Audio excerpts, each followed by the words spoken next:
mainit na balita ngayong tanghali.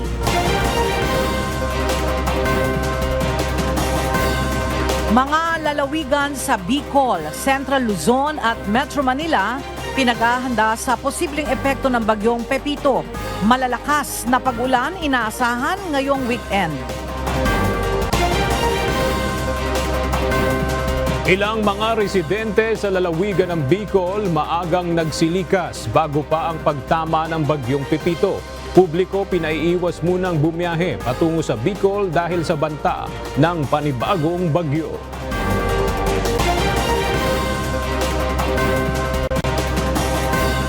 Puwersa ng Philippine Coast Guard sa Bicol at Quezon naghahanda na sa posibleng pananalasa ng bagyong Pepito. Central Luzon nakaalerto na rin sa posibleng pagtama ng bagyo. Pagkukumpuni sa nasirang tulay na nagdurugtong sa bayan ng Gonzaga at Santa Ana sa Cagayan, minamadali na. Pagtawid ng mga residente sa magkabilang bayan, pahirapan.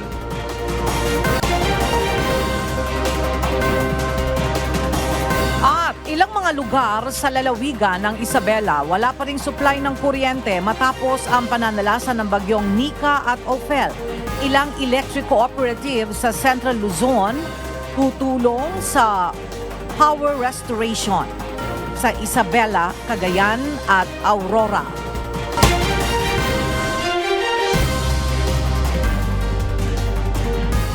Magandang tanghali mga kasangbahay. Ngayon po ay araw ng Biyernes, November 15, 2024. Tayo po ay sabayang napapakinggan sa Radyo La Verdad 1350, ang UNTV Radio. Sakay ng UNTV Radio mobile booth, naririto tayo ngayon sa may Marikina River na isa sa mga pangunahing babantayan sakaling maapektuhan ng bagyong Pepito ang Metro Manila. At una sa mga balita ngayong tanghali.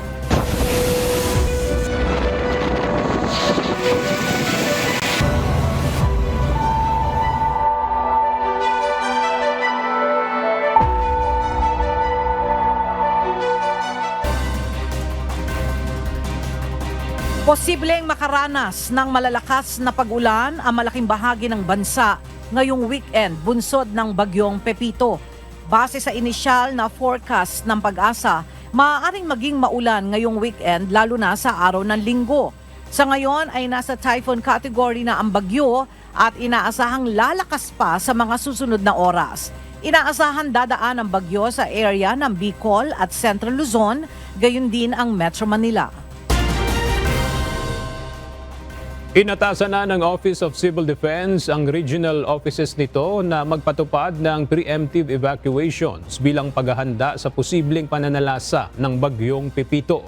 Ayon sa OCD, dapat maging maagap sa paglilikas sa mga residente upang matiyak ang kanilang seguridad bago pa maramdaman ang epekto ng bagyo. Mula sa OCD Headquarters, may report si Evan Alvarez live. Evan, anong mga lugar ang inatasan na ng OCD na magpatupad ng preemptive evacuation? Magandang tanghali sa iyo, Aga. Pinaghahanda na ng Office of the Civil Defense sa posibleng maging epekto ng bagyong Pepito ang mga rehiyon sa Ilocos Region, Cagayan Valley, Central Luzon, Calabarzon, Mimaropa at Eastern and Western Visayas Region.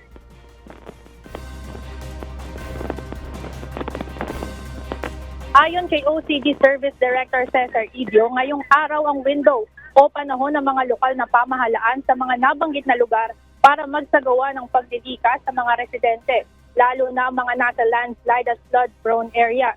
Batay ito sa naging abiso ng State Weather Bureau Pag-asa sa magiging track ng bagyo at kung kailan maaaring maramdaman ang epekto nito. Giit ng OCD, dapat maipatupad ang precautionary measure na ito upang matiyak ang kaligtasan at seguridad ng mga residente. Pinayuhan rin ng OCD ang mga lokal na ahensya na nasamantalahin ang window period para makapag-preposition ng mga resources. Tiniyak rin nila na sapat ang supply ng pagkain at iba pang relief items para sa mga maapektuhang komunidad. Response agencies are continuously prepositioning resources, ensuring the availability of funds and other food and non-food items across various key locations to ensure speedy deployment of support during emergencies.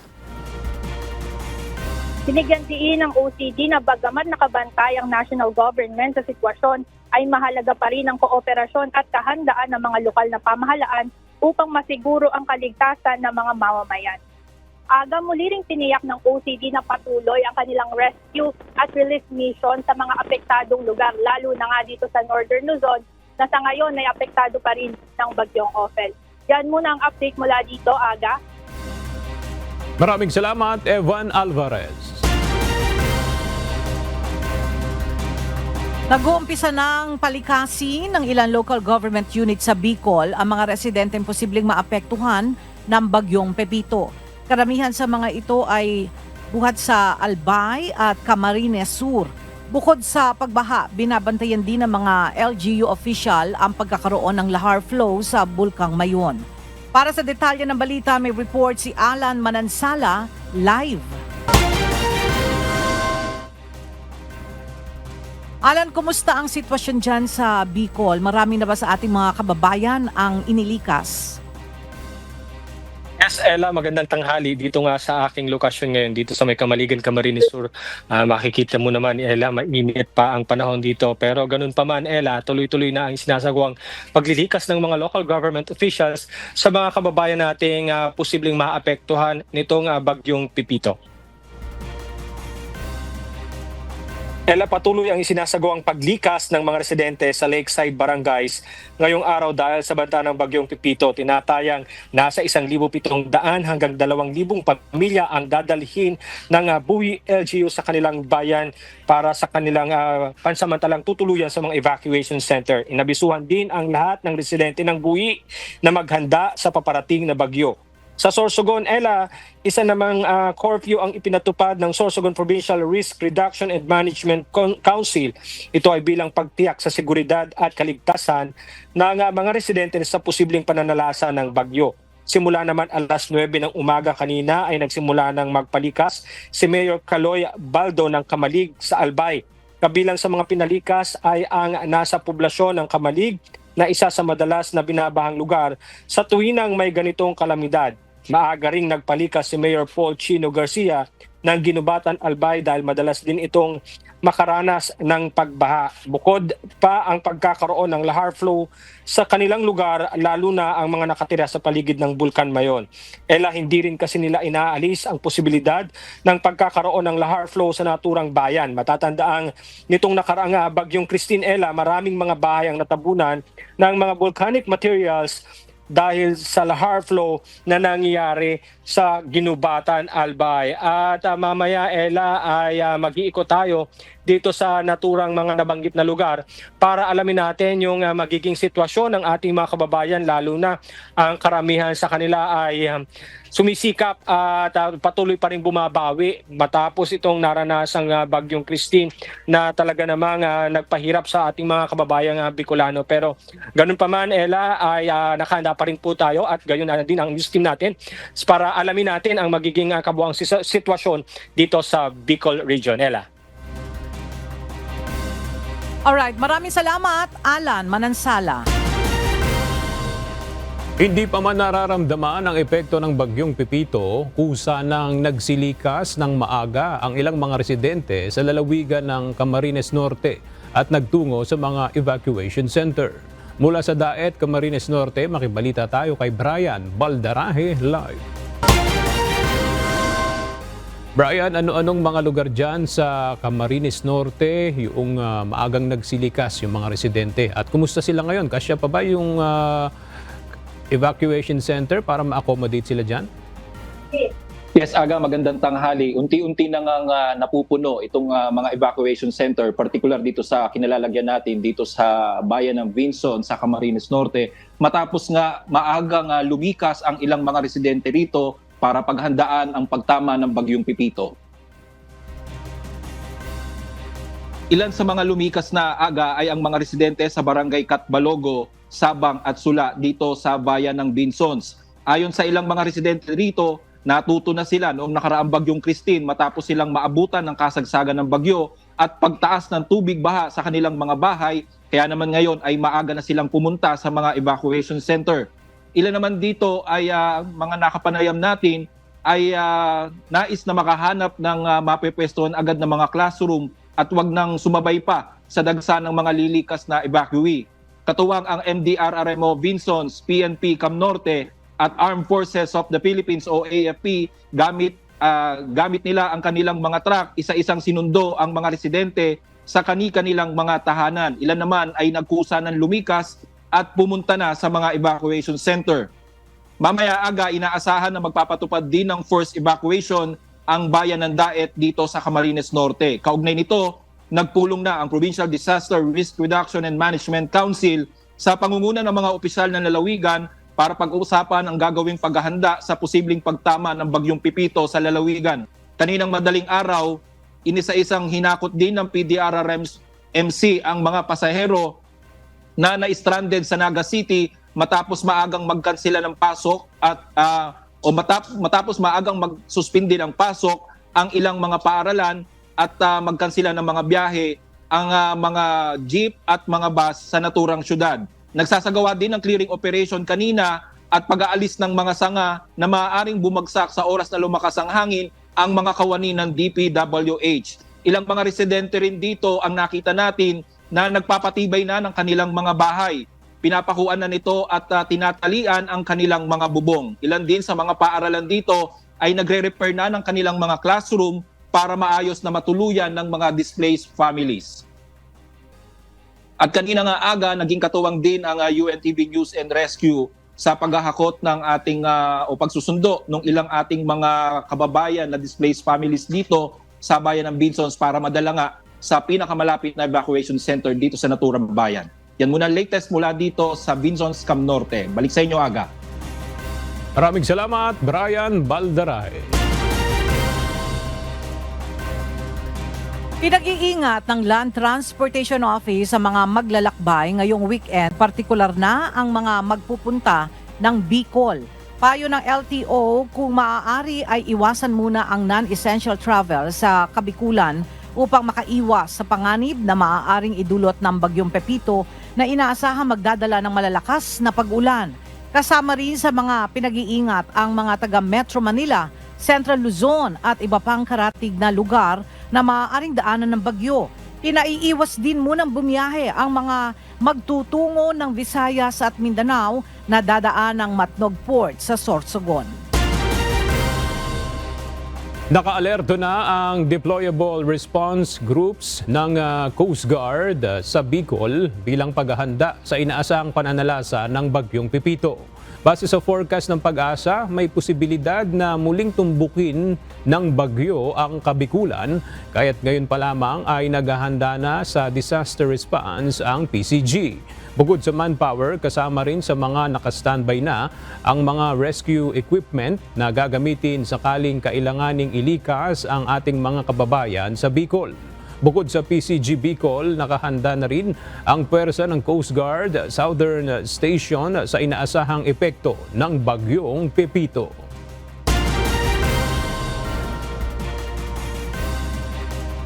Naka-alerto na rin ang Office of the Civil Defense Central Luzon Region sa inaasahang pananalasa ng bagyong Pepito. Pangunahing binabantayan ng OCD ay ang probinsya ng Aurora at Nueva Ecija. Mula sa Malolos, Bulacan, makibalita tayo kay Nestor Torres live. Nestor, ano-anong paghahanda ang ginagawa ng OCD sa posibleng pagtama ng bagyo dyan sa may Central Luzon?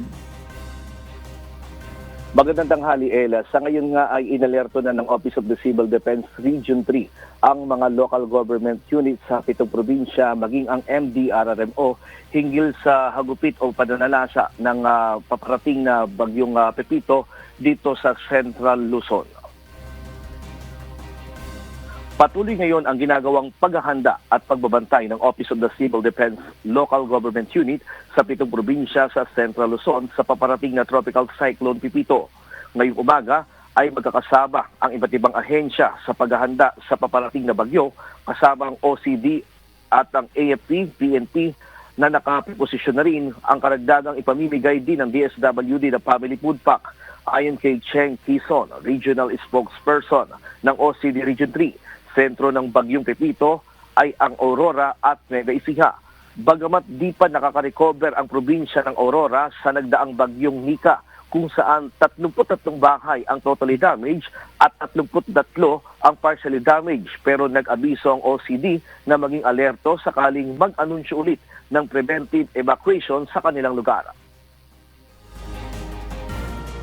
Yung Pipipito po kasi ay malawak itong coverage, pero mas binibigyang pansin po natin ngayon, of course, base po sa latest track niya is on the Nueva Ecija and Aurora. Sana po ay maghanda pa rin po tayo sa darating po na Bagyong Pipito dito sa Central Luzon. First po, meron pong mga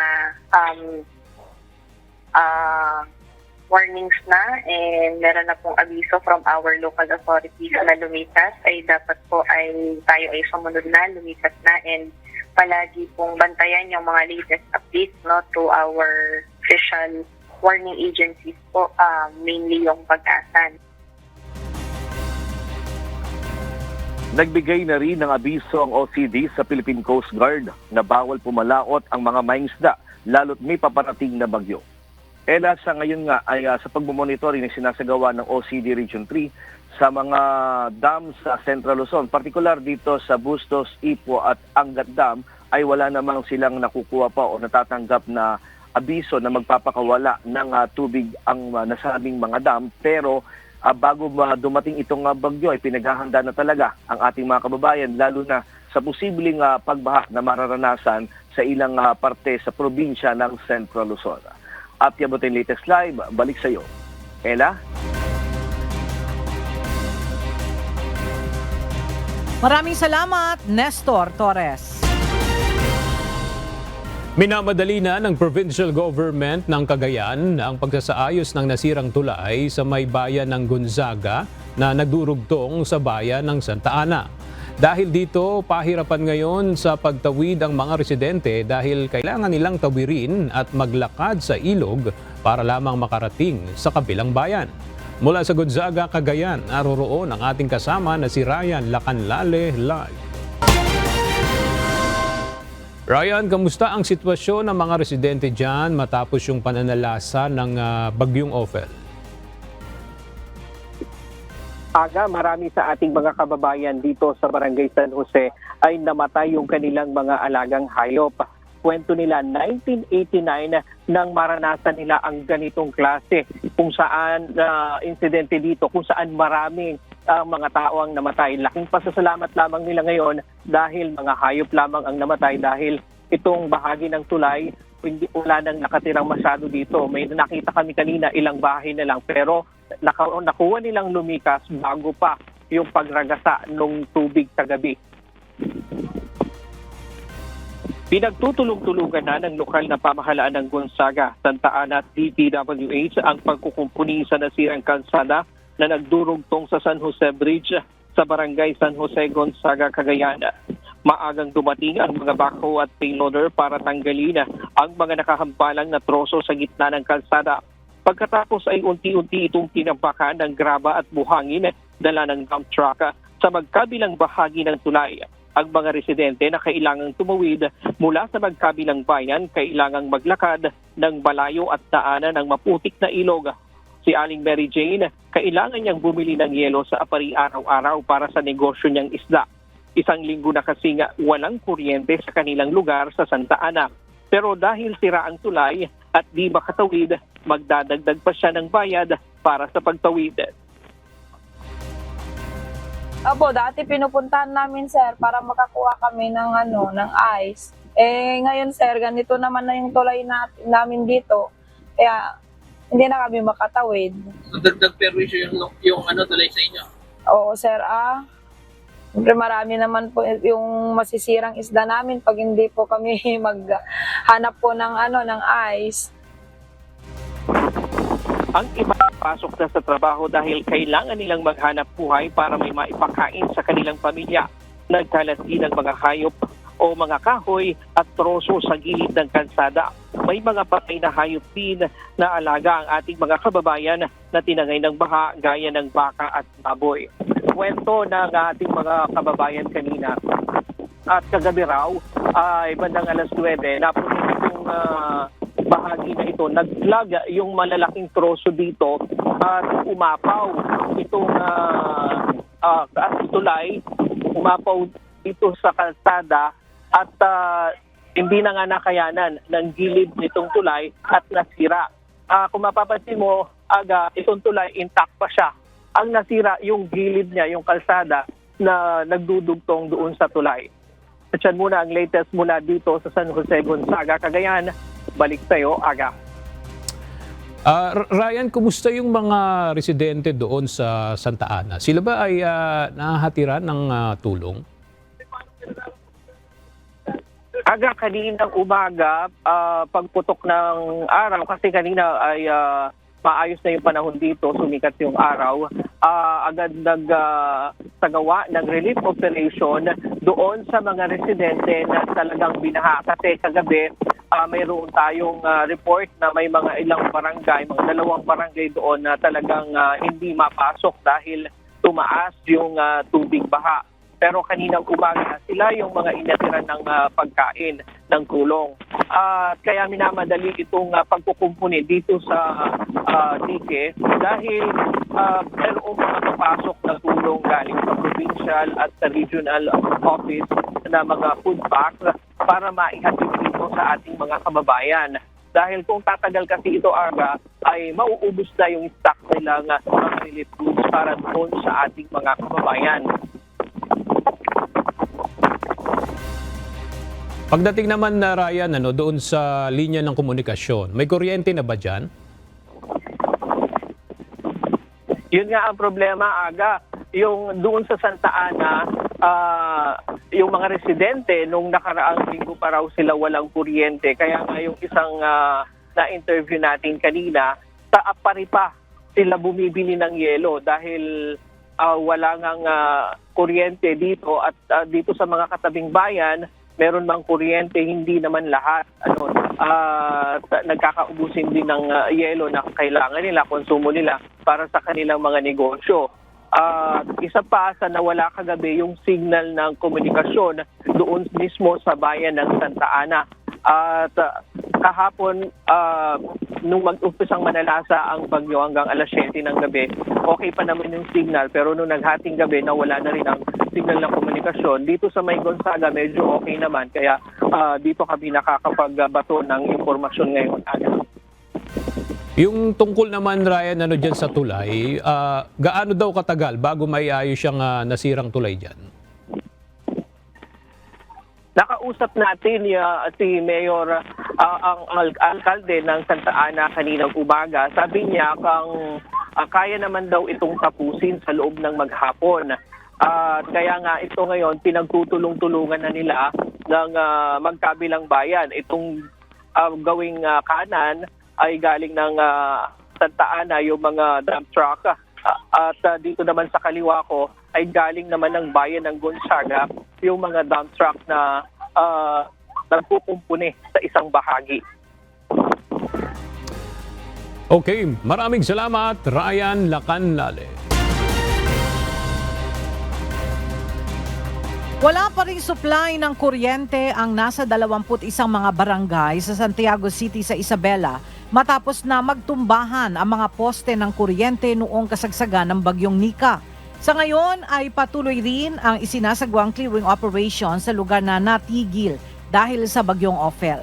Mula sa Santiago City, Isabela, makibalita tayo kay Benedict Samson live.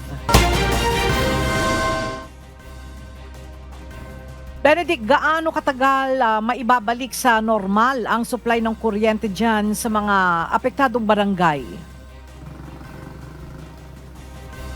Magandang tanghali, Ella. Natanong natin yan sa CDRRMO ng Santiago City, ngunit wala pa silang masabing eksaktong petsa o target date kung kailan nga maibabalik yung supply ng kuryente dahil ngayon pa lang nagpapatuloy yung mga clearing operation.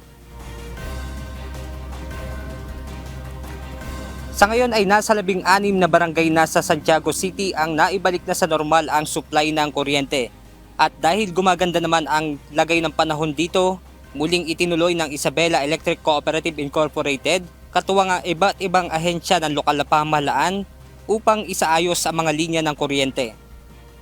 Kaugnay nito ay ipinagpapatuloy rin ang clearing operation sa ilang mga puno na natumba noon namang manalasa ang bagyong Nika. Natigil kasi ito dahil sa sama ng panahon na dala ng bagyong Opel. Samantala, nagdeklara ng State of Calamity ang Santiago City LGU dahil sa pinsalang idinulot ng bagyong Nika. So Ella, nandito tayo ngayon sa Santiago City, Isabela at kaninang umaga pa lang ay sumikat na nga yung araw at sa ngayon ay maaliwalas naman yung kalangitan dito. At yan muna ang ating update mula rito sa Santiago City. Balik sa inyo dyan, Ella. Benedict, may mga evacuees pa dyan sa Isabela at sila ba ay naghahanda rin dito sa Bagyong Pepito? Yes, Ella, yun yung ating alamin mamaya. Pero ayun nga doon sa nakausap natin mga CDRRM officer, ay patuloy yung kanilang panawagan na kung sakaling makaranas ng kakaiba na yung panahon ay sila na mismo yung mag-volunteer evacuation. Ella. Alright, maraming salamat, Benedict Samson. Tumulak na ngayong araw ang mga kinatawan ng 14 na electric cooperative upang tumulong sa pagsasaayos ng mga nasirang poste at linya ng kuryente sa mga probinsya ng Isabela, Quirino at Cagayan dahil sa pananalasa ng bagyong Christine, Nika at Ophel. Para sa detalye, may report si Danny Munar live. Danny, ano yung magiging role nitong 14 electric cooperative sa gagawing power restoration sa Cagayan? Yes, Aga, maganda umaga. Ayon nga sa CLECA, ito ay taunang kanilang ginagawa tuwing may sumasapit ang mga bagyo at kanilang tinutulungan ang kanilang kapwa electric cooperative na nasa iba-ibang rehiyon. At kanina nga Aga, umalis na kaninang umaga patungong Isabela, Quirino at Cagayan ang nasa 75 skilled line workers, ang 14 na electric cooperative ng Central Luzon Electric Cooperatives Association o CLECA. Kinabibilangan ito ng mga electric cooperatives sa Tarlac, Pampanga, Nueva Ecija, Zambales, Pelco, Penelco at Aurora. Dala ang kanilang sasakyan, specialized equipment at boom trucks. Tutulong sila sa pagsasaayos ng mga nasirang poste at linya ng kuryente na napinsala ng bagyong Christine, Nika at Ophel. Karamihan po sa Cagayan is construction dahil maraming poste ang natumba. Pero sa Isabela naman po, bagamat maraming poste rin ang natumba, marami po ang nasalanta ng nasira po dahil sa malakas ang hangin. So yun po, ang mga service line po ang kailangan gawin. Ayon sa CLECA, una na silang nagpadala ng mga lineman sa Cagayan kung saan nasa 70% na sa ngayon ang naayos na linya. Samantala sa Isabela naman ay mga barangay pa lamang ang napapailawan. Bukas naman ay nasa 60 poste ang ipapadala sa Albay bilang ayuda sa napinsala rin ng bagyo. May mga bigas ding nagkakahalaga ng 4.5 milyon ang ipapadala sa Albay.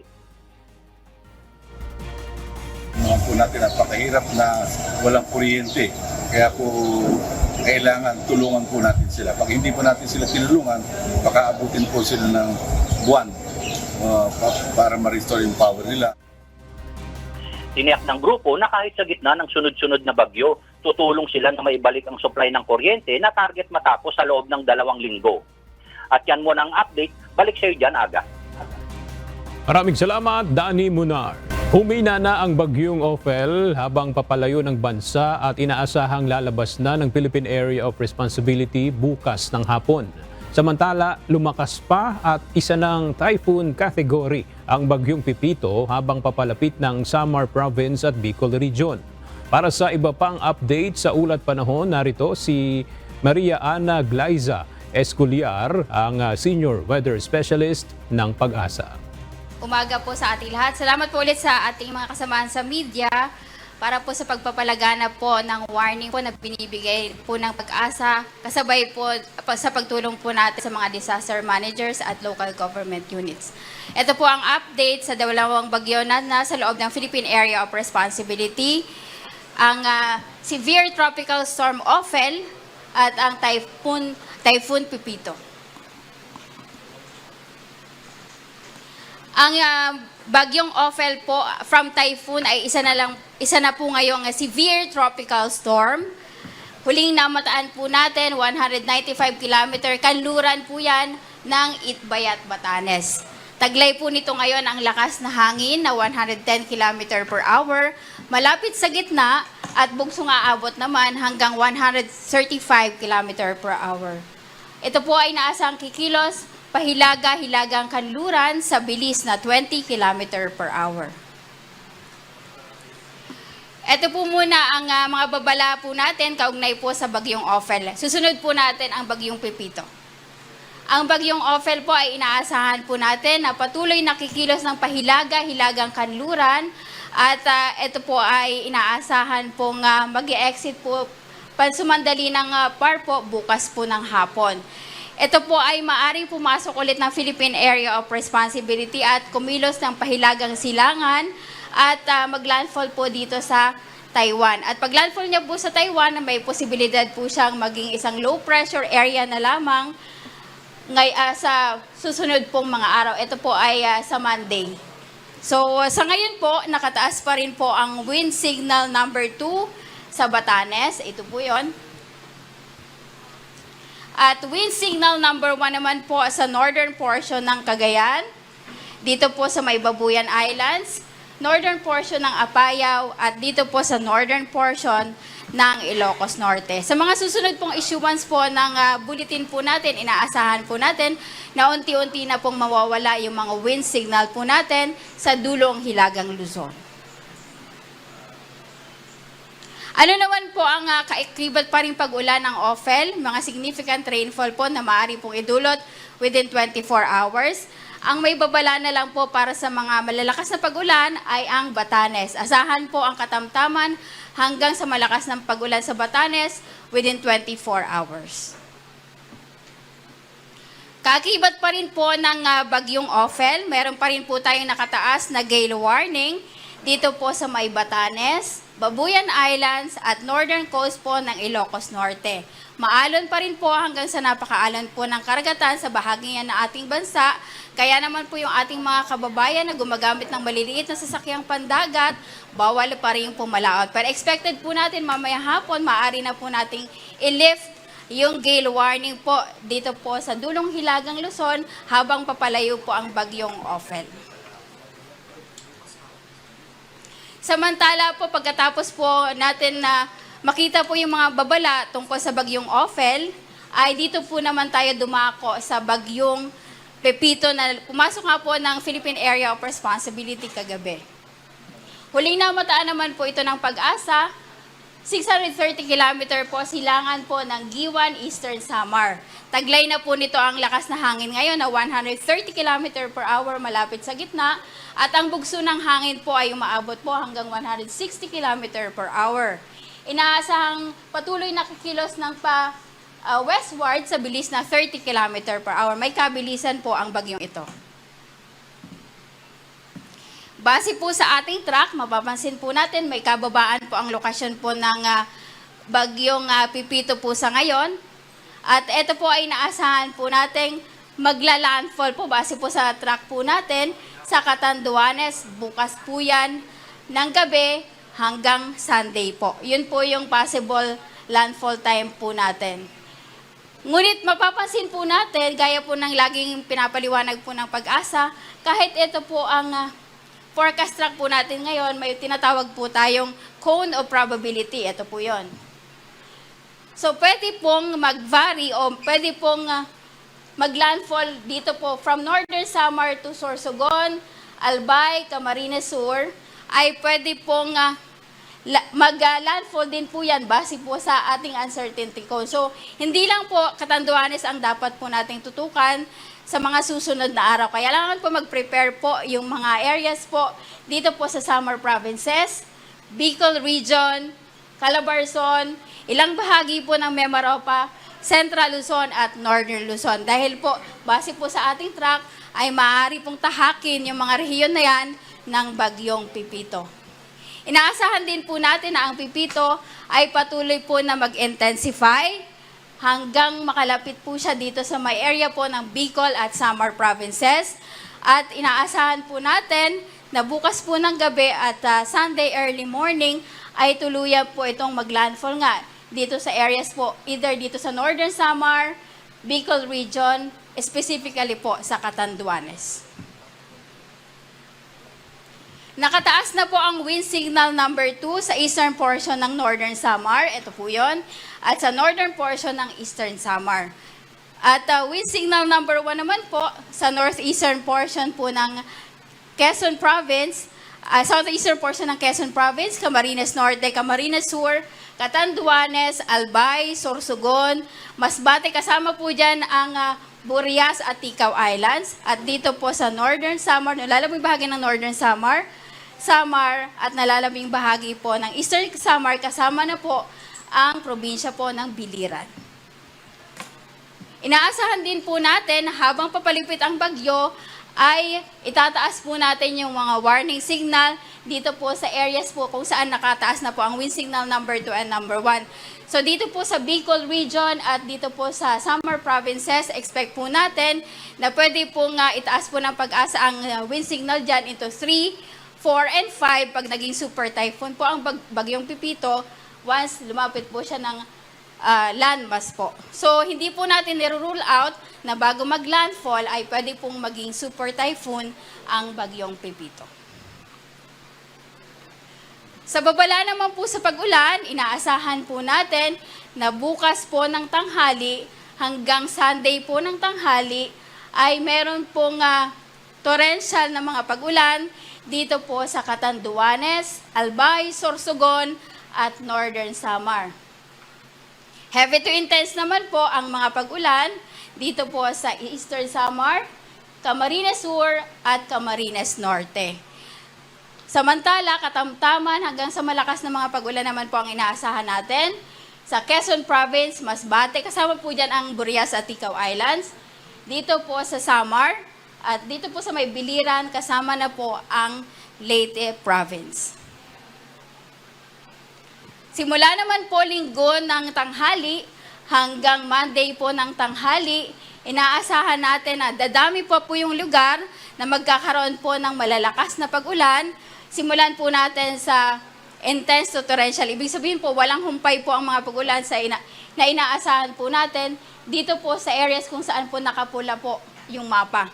So dito po sa Aurora, Quezon, Camarines Norte, Camarines Sur, Catanduanes, inaasahan natin habang dumadaan ang bagyong Pipito ay walang humpay po ang pag-ulan dyan kasabay po ng kanyang pagdaan. Samantalang matitinding pag-ulan din po ang inaasahan pa rin sa Albay, Sorsogon, Northern Samar, Marinduque, Cavite, Laguna, Rizal, Metro Manila, Bulacan at Nueva Ecija.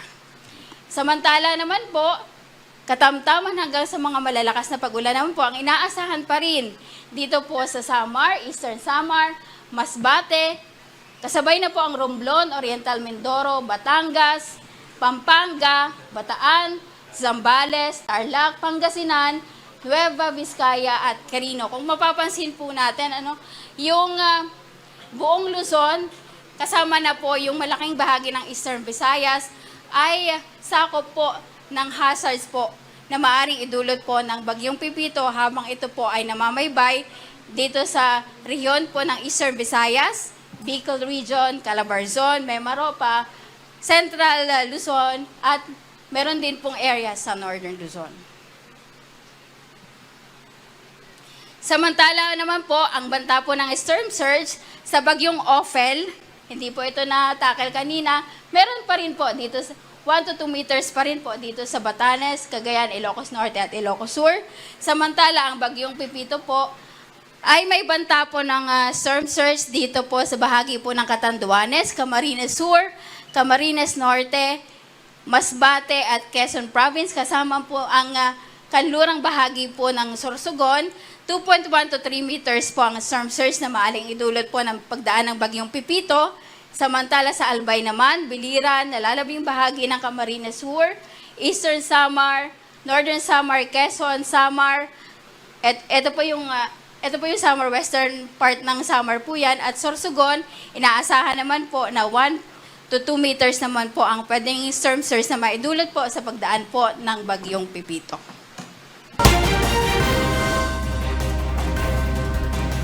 Nakuhanan ng satellite ng National Aeronautics and Space Administration o NASA ang 4 na magkakasunod na bagyo sa Western Pacific Ocean noong November 11, 8 a.m. Philippine Standard Time.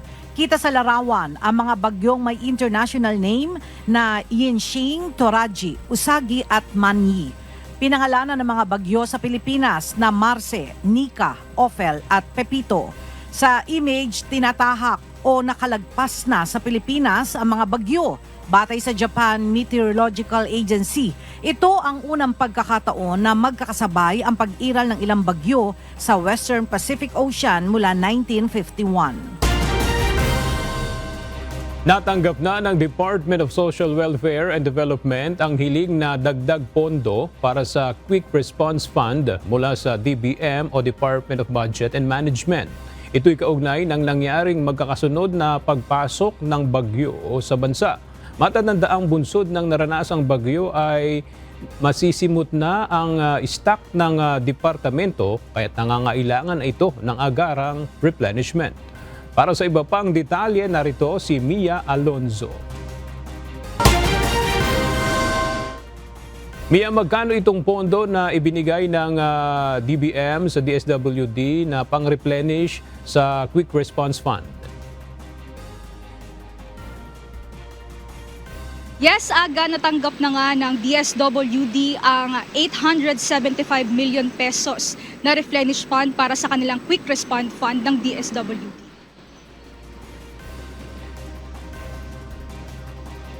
Bunsod ng magkakasunod na pagpasok ng bagyo sa bansa ay ang pagbaba ng pondo ng DSWD dahil sa mga nararapat na tugunang pangangailangan ng mga nasalanta ng sunod-sunod na bagyo.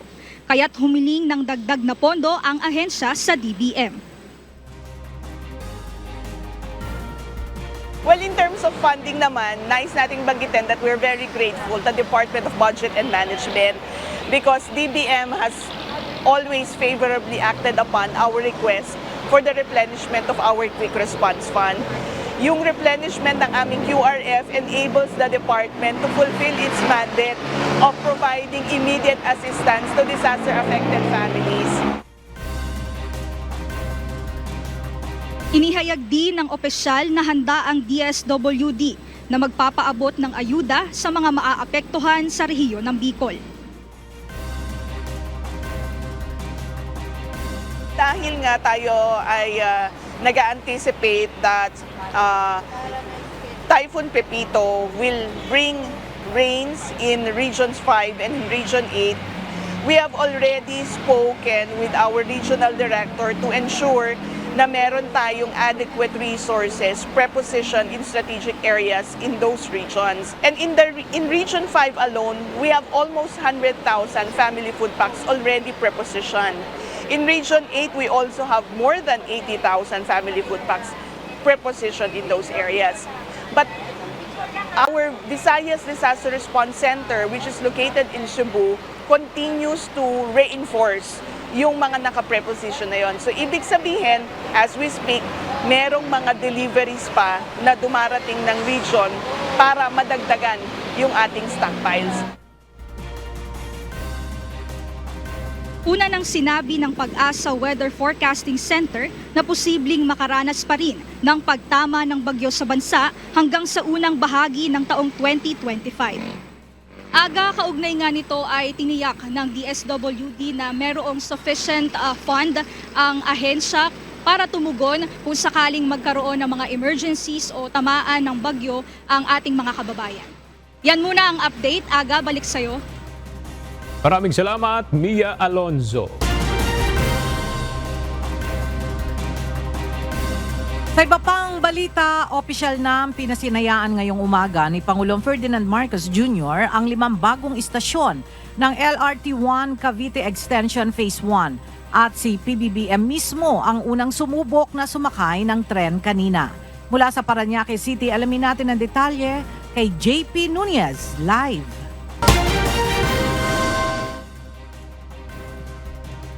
JP, kailan bubuksan para sa mga commuter yung 5 bagong istasyon ng LRT1? Ella, bukas ng alas 5 ng madaling araw, aalis yung kauna-unahang biyahe ng tren ng LRT1 Cavite Extension Phase 1 mula dito sa Dr. Santos sa Parañaque City. Ayon sa DOTR, walang libreng sakay para sa pagbubukas nito bukas. Opisyal na ngang pinasinayaan itong 5 bagong mga istasyon ng LRT1 Cavite Extension Phase 1 ngayong umaga. Si Pangulong Ferdinand Marcos Jr. mismo ang unang sumubok na sumakay ng tren. Kumuha siya ng train card, pumasok sa entrance ng istasyon at saka sumampa sa Generation 4 na train set mula sa Dr. Santos patungong Redemptorist Station. Yung 5 istasyon ng LRT1 ay yung Redemptorist, Mia Road, PITX, Ninoy Aquino Avenue at yung Dr. Santos dito sa Parañaque City. Inaasahan nga na nasa 80,000 passengers ang maseserbisyohan nitong 5 mga bagong istasyon kada araw. Dagdag na 6 kilometers itong bagong linya ng tren mula doon sa 20 kilometers na linya mula sa Fernando Po Jr. Station sa Quezon City. Ayon sa Malacanang, ito yung kauna-unahang railway project na natapos sa ilalim ng Marcos administration. At dito sa pinasinayaan nila sa Parañaque City, nandito tayo ngayon sa Dr. Santos at ipinakita kanina ng DOTR yung intermodal facility para na transport hub. Itong istasyon na ito ng LRT1, yung merong iba't ibang mga public transport paglabas mismo ng istasyon.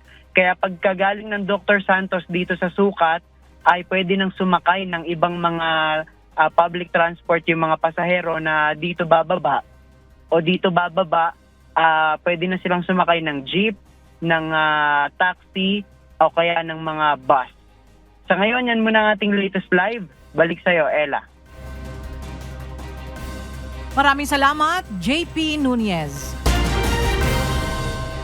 Inihain ni Akbayan Representative Percival Sendanya ang House Bill number 11076 o ang Mindful Parking Bill. Layon ng panukalang batas na tuluyang ipagbawal ang pisikal na pagkukupa ng isang tao sa parking space para harangang makapasok ang magpapark o ang isang motor vehicle. Sakaling maisabatas, magpapataw ito ng parusa sa mga mapatutunayang lalabag, kabilang na ang multang nagkakahalaga ng 2,000 hanggang 10,000 piso. Gayun din maaaring suspindihin o ipawalang bisa ang driver's license. Kinikilala ng Commission on Elections o COMELEC ang issue na sinabi ni Senate President Francis Chis Escudero na umunoy labag sa saligang batas ang ilang probisyon ng Bangsamoro Election Code pati na ang implementing rules and regulations nito. Partikular na ang pananatili sa pwesto ng mga miyembro ng Bangsamoro Transition Authority o BTA na naghain ng kandidatura para sa halalan sa susunod na taon. Ang detalye sa report ni Dante Amento live. Dante, may suggestion ba ang COMELEC kung paano mareresolba yung pinupuna ni Senator Escudero? Magandang tanghali, Ella. Sa ngayon, wala namang rekomendasyon o suggestion ang Commission on Elections. Pero ang sinasabi ng COMELEC dito, Ella, ay naunawaan nila yung posisyon o issue nga na inihayag ni Senate President Francis Chis Escudero na may ilang provision ng Bangsamoro Election Code, pati na yung kanyang implementing rules and regulations o IRR na labagaan niya sa ating saligang batas. Sabi kasi ni SP Escudero, dapat din resign o nagbitiw sa pwesto ang mga kasapi ng Bangsamoro Transition Authority o BTA nang tumakbo sila para sa 2025 elections. Sa 40 miyembro ng BTA, 35 rito ang naghain ng kandidatura pero nananatili pa rin sila sa pwesto.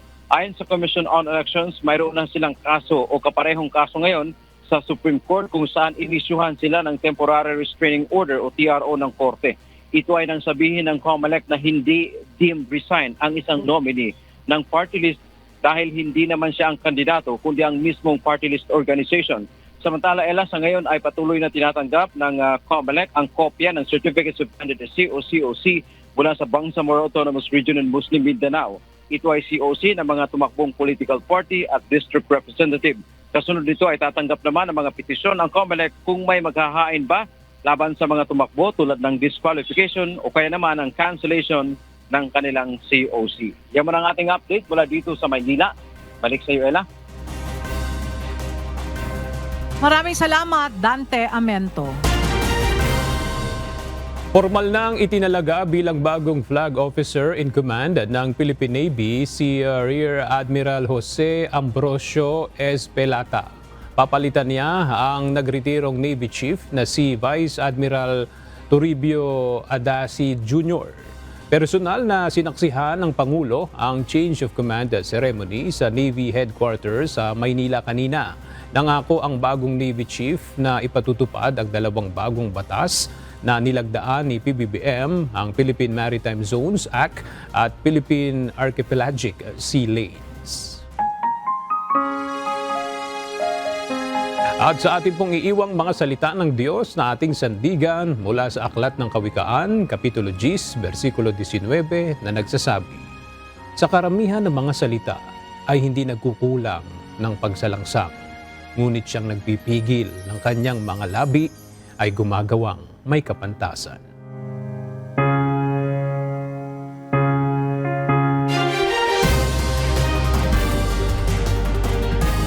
At yan ang mga balitang aming tinutukan at inaksyonan dahil sa aming pagbabalita, una ang pagkalinga sa kapwa.